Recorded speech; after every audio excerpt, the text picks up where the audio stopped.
ಒಂದು ದೊಡ್ಡ ಈರುಳ್ಳಿ ತೊಗೊಂಡಿದ್ದೇನೆ ನೋಡಿ, ಸಣ್ಣಗೆ ಹಚ್ಕೊಂಡಿದ್ದಾನೆ, ಸಣ್ಣಗೆ ತುಂಡು ಮಾಡ್ಕೊಂಡಿದ್ದೇನೆ. ಕಾವಲಿ ಇಟ್ಟಿದ್ದೇನೆ ನೋಡಿ, ಹಾಕ್ತಾ ಇದ್ದೇನೆ.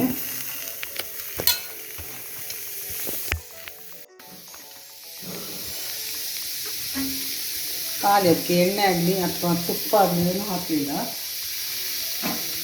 ಇದರಲ್ಲಿ ಬಿಸಿ ಮಾಡಿಕೊಳ್ಳು. ಇದನ್ನು ಬಾಡಿಸುವ, ಪೂರ್ತಿಯಾಗಿದ್ದ ರಸ ಹೋಗಿ ಬಾಡಬೇಕಿದು. ಅಲ್ಲಿವರೆಗೆ ಸ್ವಲ್ಪ ಕೈ ಆಡಿಸುವ.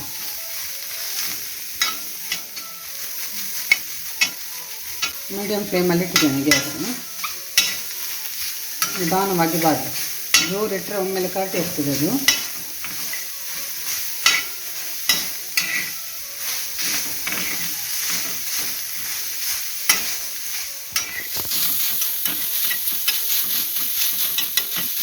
ಬಾಡ್ತಾ ಬಂತು ನೋಡಿ. ಕೆಮ್ಮು ಇರುವವರಿಗೆ, ಕಫ ಇರುವವರಿಗೆಲ್ಲ ಸಾಧಾರಣಕ್ಕೆ ನೋಡಿ, ಮತ್ತೆ ತಗೊಂಡ್ರೂ ಕಮ್ಮಿ ಆಗೋದಿಲ್ಲ, ಎಳೆ ಎಳೆಯಾಗಿ ಬರ್ತದೆ ಹೇಳುವಾಗ ಇದನ್ನು ಈ ರೀತಿಯಾಗಿ ಮಾಡಿಕೊಂಡು ತಿನ್ನಲಿಕ್ಕೆ ಕೊಡಬೇಕು. ಒಂದ ಮೋಷನ್ ಆಗಿ ಹೋಗ್ತದೆ, ಅಥವಾ ಕಫ ಉಗುಳಲಿಕ್ಕೆ ಬರ್ತದೆ, ಸ್ವಿಚ್ ಮಾಡ್ಬೋದು, ಹಗುರವಾಗಿ ಬರ್ತದೆ ಬಾಯಿಗೆ.